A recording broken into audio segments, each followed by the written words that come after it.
ನಮಸ್ಕಾರ ಸ್ನೇಹಿತರೆ, ಶುಭ ಸಮಯ. ನಾವಿವತ್ತು ಕೇವಲ 10 ಪುಸ್ತಕಗಳನ್ನು ಓದಿ ಕಾಂಪಿಟೇಟಿವ್ ಎಕ್ಸಾಮ್ಸ್ನಲ್ಲಿ ಸಕ್ಸಸ್ ಪಡೆಯೋದು ಹೇಗೆ ಅನ್ನೋದ್ರ ಬಗ್ಗೆ ತಿಳ್ಕೊಳ್ಳೋಣ. ಮತ್ತು ಕೇವಲ 10 ಪುಸ್ತಕಗಳನ್ನ ಓದಿ ಕಾಂಪಿಟೇಟಿವ್ ಎಕ್ಸಾಮ್ಸಲ್ಲಿ ಸಕ್ಸಸ್ ಪಡೆಯೋದು ಸಾಧ್ಯನಾ ಅಂತ ನಿಮ್ಮ ಪ್ರಶ್ನೆ ಆಗಿರ್ಬೋದು, ಅಥವಾ ನಿಮ್ಗೆ ಅದೊಂದು ಡೌಟ್ ಇರ್ಬೋದು. ಅದಕ್ಕೆ ನನ್ನ ಉತ್ತರ ಹೌದು, ನಿಜ. ಕೇವಲ 10 ಪುಸ್ತಕಗಳನ್ನ ಓದಿ ನಾವು ಕಾಂಪಿಟೇಟಿವ್ ಎಕ್ಸಾಮ್ಸಲ್ಲಿ ಸಕ್ಸಸ್ ಪಡಿಬಹುದು. ಅದು ಹೇಗೆ ನೋಡೋಣ. ಸ್ನೇಹಿತರೆ, ನಿಮಗೆಲ್ಲ ಜಗತ್ತು ಕಂಡ ಅತ್ಯದ್ಭುತ martial art superstar Bruce Lee ಗೊತ್ತೇ ಇರ್ತಾರೆ. ಅವರ ಒಂದು ಹೇಳಿಕೆ ನನ್ನನ್ನು ತುಂಬ ಇಂಪ್ರೆಸ್ ಮಾಡಿತು. ಅದೇನೆಂದರೆ, ಒಮ್ಮೆ 10,000 ಕಿಕ್ಗಳನ್ನು ಅಭ್ಯಾಸ ಮಾಡಿದ ವ್ಯಕ್ತಿಗೆ ನಾನು ಎದುರೋದಿಲ್ಲ, ಆದರೆ 10,000 ಬಾರಿ ಒಂದೇ ಕಿಕ್ ಅಭ್ಯಾಸ ಮಾಡಿದ ವ್ಯಕ್ತಿಗೆ ನಾನು ಎದುರುತ್ತೇನೆ ಅಂತ. ಈ ಅವರ ಸ್ಟೇಟ್ಮೆಂಟ್ ಎಷ್ಟು ಅದ್ಭುತವಾಗಿದೆ ನೋಡಿ. 10,000 ಕಿಕ್ಗಳನ್ನು ಅಭ್ಯಾಸ ಮಾಡಿದ ವ್ಯಕ್ತಿಗೆ ಅವರು ಎದುರೋದಿಲ್ಲ, ಆದರೆ 10,000 ಬಾರಿ ಒಂದೇ ಕಿಕ್ಕನ್ನು ಅಭ್ಯಾಸ ಮಾಡಿದ ವ್ಯಕ್ತಿಗೆ ಎದುರುತ್ತೇನೆ. ಕಾಂಪಿಟೇಟಿವ್ ಎಕ್ಸಾಮ್ಸ್ ಓದುವಾಗ ನಾವು ಕೂಡ ಅಷ್ಟೇ ಸ್ನೇಹಿತರೆ. ಯಾವುದೋ ಒಂದು ವಿಚಾರಕ್ಕೆ, ಒಂದು ಕಾನ್ಸೆಪ್ಟ್ಗೋಸ್ಕರ 2-3 ಅಥವಾ 5-6 ಪುಸ್ತಕಗಳನ್ನ ಓದಿ ನಮ್ಮ ಸಮಯ ವ್ಯರ್ಥ ಮಾಡ್ಕೊಳ್ಳೋದಕ್ಕಿಂತ ಒಂದೇ ಪುಸ್ತಕವನ್ನು 5-6 ಬಾರಿ, 7-8 ಬಾರಿ, ಅದು ಸಾಧ್ಯವಾದರೆ 10 ಬಾರಿ ಓದಿ ಅದರಲ್ಲಿರೋ ಸಂಪೂರ್ಣ ಮಾಹಿತಿ ಅಥವಾ ಇನ್ಫಾರ್ಮೇಷನನ್ನು ನಾವು ತಿಳ್ಕೊಬೇಕಾಗತ್ತೆ.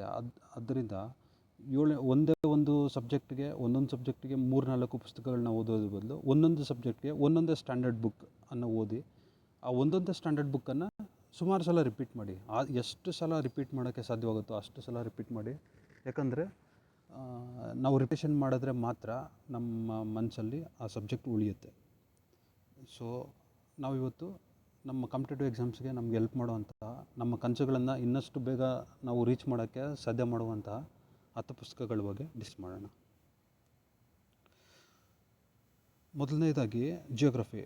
ಸ್ನೇಹಿತರೆ, ನಾನು ಯಾಕೆ ಮೊದಲನೇದಾಗಿ ಜಿಯೋಗ್ರಫಿ ಅಂತ ಹೇಳ್ತೀನಿ ಅಂದರೆ, ನೀವು ಕಾಂಪಿಟೇಟಿವ್ ಎಕ್ಸಾಮ್ಸ್ಗೆ ಈಗಷ್ಟೇ ಓದಲಿಕ್ಕೆ ಶುರು ಮಾಡ್ತಿದ್ರೆ ನೀವು ಜಿಯೋಗ್ರಫಿಯಿಂದನೇ ಶುರು ಮಾಡಿ. ಇದೇನು ಒಂದು ರೂಲ್ ಅಂತ ಏನಲ್ಲ, ಆದರೆ ಜಿಯೋಗ್ರಫಿಯಿಂದ ಶುರು ಮಾಡಿದ್ರೆ ನಿಮ್ಗೆ ಅಡ್ವಾಂಟೇಜ್ ಏನಪ್ಪ ಅಂದರೆ, ನೀವು ನೆಕ್ಸ್ಟ್ ಯಾವುದೋ ಒಂದು ಹಿಸ್ಟ್ರಿ ಅಥವಾ ಬೇರೆ ಯಾವುದೋ ಒಂದು ಕರೆಂಟ್ ಅಫೇರ್ಸ್ ಓದೋ ಸಮಯದಲ್ಲಿ ನೀವು ಯಾವುದಾದ್ರೂ ಒಂದು ಪ್ಲೇಸ್ ಅಥವಾ ಏನಾದರೂ ಒಂದು ನ್ಯಾಚುರಲ್ ಈವೆಂಟ್ನ ಬಗ್ಗೆ ನೀವು ಓದಿದ್ದೆ ಆದರೆ, ನೀವು ಫಸ್ಟೇ ಜಿಯೋಗ್ರಫಿ ಓದಿದರೆ ನಿಮಗೆ ಈ ಸ್ಥಳ ಎಲ್ಲಿದೆ ಅಥವಾ ಅಲ್ಲಿ ಆ ನ್ಯಾಚುರಲ್ ಈವೆಂಟ್ ಆಗೋಕ್ಕೆ ಕಾರಣ ಏನು ಅನ್ನೋದ್ರ ಬಗ್ಗೆ ನಿಮ್ಗೆ ಒಂದು ಸ್ವಲ್ಪ ಐಡಿಯಾ ಬರ್ತದೆ. ಮತ್ತು ನೀವು ಹಿಸ್ಟ್ರಿ ಓದಿದ್ರೆ ಯಾವ್ಯಾವ ಸ್ಥಳ ಎಲ್ಲಿ ಬರ್ತದೆ ಮತ್ತು ಯಾವ್ಯಾವ ಪ್ಲೇಸ್ ಬಗ್ಗೆ ನಿಮಗೆ ಒಂದು ಐಡಿಯಾ ಬರ್ತದೆ. ಅದಕ್ಕೋಸ್ಕರ ನಾನು ಮೊದಲು ಭೂಗೋಳ ಓದಿ ಅಂತ ಹೇಳ್ತಿದ್ದೀನಿ. ಇಲ್ಲಿ ಫಸ್ಟು ಪ್ರಾಕೃತಿಕ ಭೂಗೋಳಶಾಸ್ತ್ರದ ಮೂಲತತ್ವಗಳು. ಇದು physical geography, principles of physical geography. ಇದು ಡಾಕ್ಟರ್ ರಂಗನಾಥ್ ಸರ್ ಅವರು ಬರೆದಿದ್ದಾರೆ. ಈ ಪುಸ್ತಕ ಪ್ರಾಕೃತಿಕ ಭೂಗೋಳಶಾಸ್ತ್ರಕ್ಕೆ ತುಂಬ ಅದ್ಭುತವಾಗಿದೆ. ಈ ಪುಸ್ತಕವನ್ನು ಓದಿ. ನೆಕ್ಸ್ಟ್, ಭಾರತದ ಭೂಗೋಳಶಾಸ್ತ್ರಕ್ಕೂ ಕೂಡ ಡಾಕ್ಟರ್ ರಂಗನಾಥ್ ಸರ್ ಅವರ ಬರೆದಿರುವಂತಹ ಭಾರತದ ಪ್ರಾದೇಶಿಕ ಮತ್ತು ಆರ್ಥಿಕ ಭೂಗೋಳಶಾಸ್ತ್ರ ಅನ್ನೋ ಒಂದು ಪುಸ್ತಕ ಇದೆ.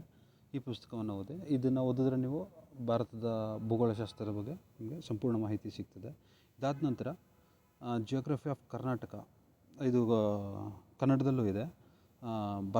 ಕರ್ನಾಟಕದ ಭೂಗೋಳಶಾಸ್ತ್ರ ಅಂತ, ಇದು ಕೂಡ ಡಾಕ್ಟರ್ ರಂಗನಾಥ್ ಸರೇ ಬರೆದಿದ್ದಾರೆ. ಜಿಯೋಗ್ರಫಿಗೆ ಈ 3 ಪುಸ್ತಕ ಓದಿದ್ರೆ ಸಾಕು. ಇದೇನು ಒಂದು ಸಬ್ಜೆಕ್ಟ್ಗೆ ಒಂದೇ ಪುಸ್ತಕ ಸಾಕು, 2-3 ಪುಸ್ತಕ ಬೇಡ ಅಂತ ಹೇಳಿ ಈಗ ಜಿಯೋಗ್ರಫಿ ಒಂದೇ ಸಬ್ಜೆಕ್ಟ್ಗೆ 3 ಪುಸ್ತಕ ಹೇಳ್ತೀನಿ ಅಂತ ಅಂದ್ಕೊಬಿಡಿ. ಇವು 3 ಕೂಡ ಬೇರೆ. ಒಂದು ಜಿಯೋಗ್ರಫಿ ಆಫ್ ಕರ್ನಾಟಕ, ಇನ್ನೊಂದು ಜಿಯೋಗ್ರಫಿ ಆಫ್ ಇಂಡಿಯಾ, ಇನ್ನೊಂದು ಫಿಸಿಕಲ್ ಜಿಯೋಗ್ರಫಿ. ನಾವು ಕಾಂಪಿಟೇಟಿವ್ ಎಕ್ಸಾಮ್ಸ್ಗೆ ಈ 3 ಕೂಡ ಬೇಕಾಗ್ತದೆ. ಸೊ ಈ 3 ಪುಸ್ತಕಗಳನ್ನು ತಪ್ಪದೇ ಓದಬೇಕು.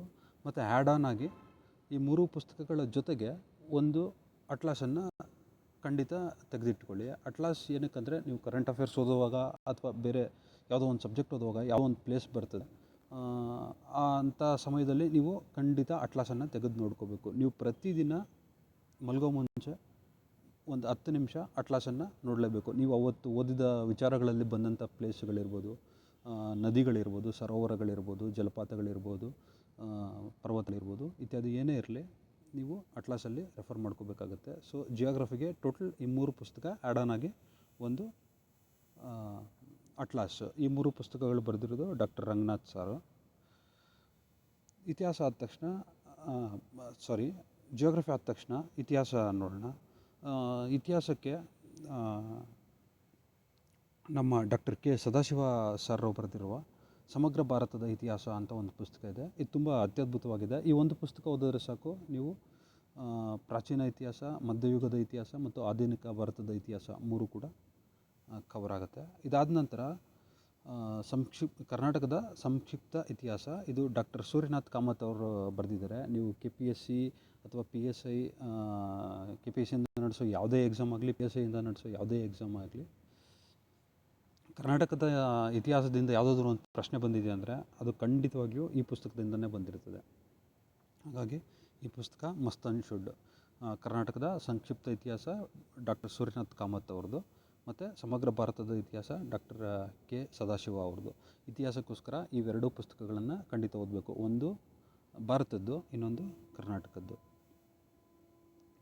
ಇತಿಹಾಸ ಆದ ತಕ್ಷಣ ಭಾರತದ ಸಂವಿಧಾನ ಮತ್ತು ರಾಜಕೀಯ, ಇದು ಪಾಲಿಟಿ ಬುಕ್ ಆಗಿರುತ್ತೆ. ಇದು ಡಾಕ್ಟರ್ ಗಂಗಾಧರ PS ಸರ್ ಅವರು ಬರೆದಿರೋದು ಪುಸ್ತಕ.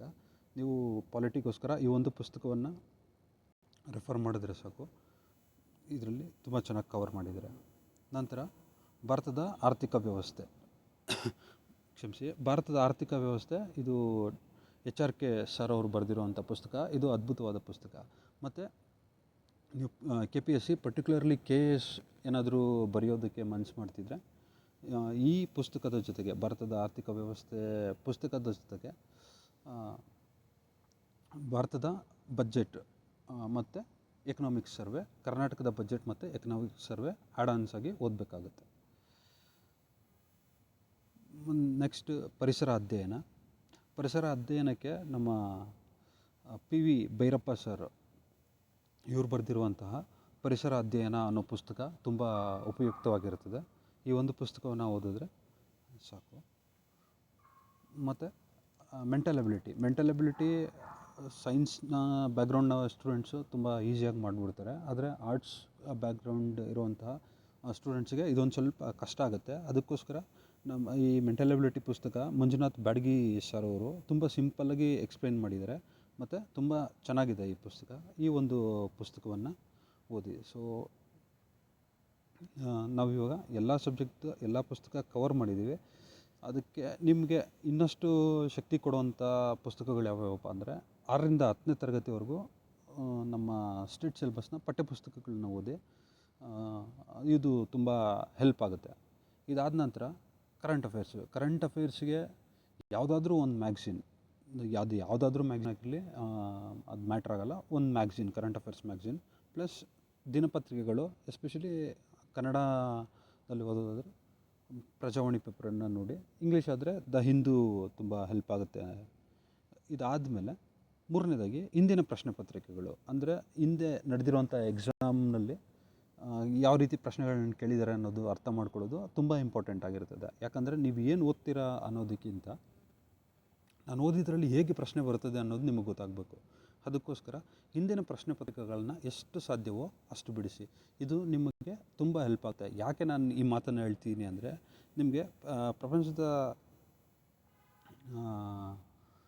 ಪ್ರಪಂಚದಲ್ಲಿ ಅತಿ ಶ್ರೀಮಂತರಾಗಿದ್ದಂಥ ಬಿಲ್ ಗೇಟ್ಸ್ ಅವರ ಒಂದು ಮಾತು ಗೊತ್ತು ಮಾಡಲಿಕ್ಕೆ ಇಷ್ಟಪಡ್ತೀನಿ. ಅವ್ರೇನು ಹೇಳ್ತಾರೆ ಅಂದರೆ, ನಾನು ಯಾರೊಂದಿಗೂ ಕಾಂಪಿಟೇಷನ್ ಮಾಡ್ತಾಯಿಲ್ಲ, ನನಗೆ ನಾನೇ ಕಾಂಪಿಟೇಷನು. ನಾನು ನೆನ್ನೆಗಿಂತ ಇವತ್ತು ಎಷ್ಟು ಬೆಟ್ರಾಗಿದ್ದೀನಿ ಅನ್ನೋದೇ ನನ್ನ ಧ್ಯೇಯ ಅಂತ ಹೇಳ್ತಾರೆ. ಅಂದರೆ ನಾವು ಯಾರ ಜೊತೆಗೂ ಕಾಂಪಿಟೇಷನ್ ಮಾಡಬೇಕಾಗಿಲ್ಲ, ನಮ್ಮ ಜೊತೆಗೆ ನಾವೇ ಕಾಂಪಿಟೇಷನ್ ಮಾಡ್ಕೋಬೇಕು. ಇವತ್ತೊಂದು ಮಾಡೆಲ್ ಕ್ವಶನ್ ಪೇಪರೋ ಅಥವಾ ಪ್ರೀವಿಯಸ್ ಇಯರ್ ಕ್ವಶನ್ ಪೇಪರೋ ತೊಗೊಂಡು ಬಿಡಿಸಿ. ನೀವೆಷ್ಟೋ ಸ್ಕೋರ್ ಮಾಡ್ತೀರಾ, 40, 45, 50, 55 ಎಷ್ಟೋ ಸ್ಕೋರ್ ಮಾಡ್ತೀರಾ.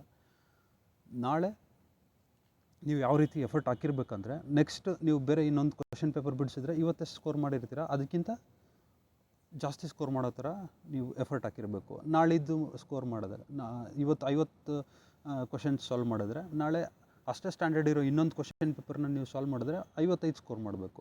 ನೆಕ್ಸ್ಟ್ ದಿನ ಅಷ್ಟೇ ಸ್ಟ್ಯಾಂಡರ್ಡ್ ಇರೋ ಇನ್ನೊಂದು ಬೇರೆ ಕ್ವಶನ್ ಪೇಪರನ್ನು ಸಾಲ್ವ್ ಮಾಡಿದ್ರೆ 58 ಸ್ಕೋರ್ ಆಗಿರಬೇಕು. ಹೀಗೆ ಇವತ್ತು ನೀವೇನಿದ್ದೀರಾ ನಾಳೆ ಅದಕ್ಕಿಂತ ಉನ್ನತವಾಗಿರಬೇಕು. ಅದಕ್ಕೋಸ್ಕರ ನಿಮ್ಗೆ ಏನು ಹೆಲ್ಪ್ ಮಾಡುತ್ತೆ ಅಂದರೆ ಹಿಂದಿನ ಪ್ರಶ್ನೆ ಪತ್ರಿಕೆಗಳು ಹೆಲ್ಪ್ ಮಾಡುತ್ತೆ. ಸ್ನೇಹಿತರೆ, ಇಷ್ಟು ನಾನು ಹೇಳ್ಬೇಕು ಅಂದ್ಕೊಂಡಿದ್ದಂತಹ ವಿಚಾರ. ದಯವಿಟ್ಟು ನೀವು ನಮ್ಮ ಚಾನಲ್ಗೆ ಸಬ್ಸ್ಕ್ರೈಬ್ ಆಗಿಲ್ಲ ಅಂದರೆ ದಯವಿಟ್ಟು ಸಬ್ಸ್ಕ್ರೈಬ್ ಮಾಡ್ಕೊಳ್ಳಿ. ಯಾಕಂದರೆ ನಾವು ಹಿಂದಿನ ಪ್ರಶ್ನೆ ಪತ್ರಿಕೆಗಳನ್ನು ಇಲ್ಲಿ ನಿಮಗೆ ಬಿಡಿಸಿ ಎಕ್ಸ್ಪ್ಲೇನ್ ಮಾಡ್ತೀವಿ. ಇದು ನಿಮಗೆ ಹೆಲ್ಪ್ ಆಗ್ಬೋದು. ಥ್ಯಾಂಕ್ ಯು, ಧನ್ಯವಾದಗಳು.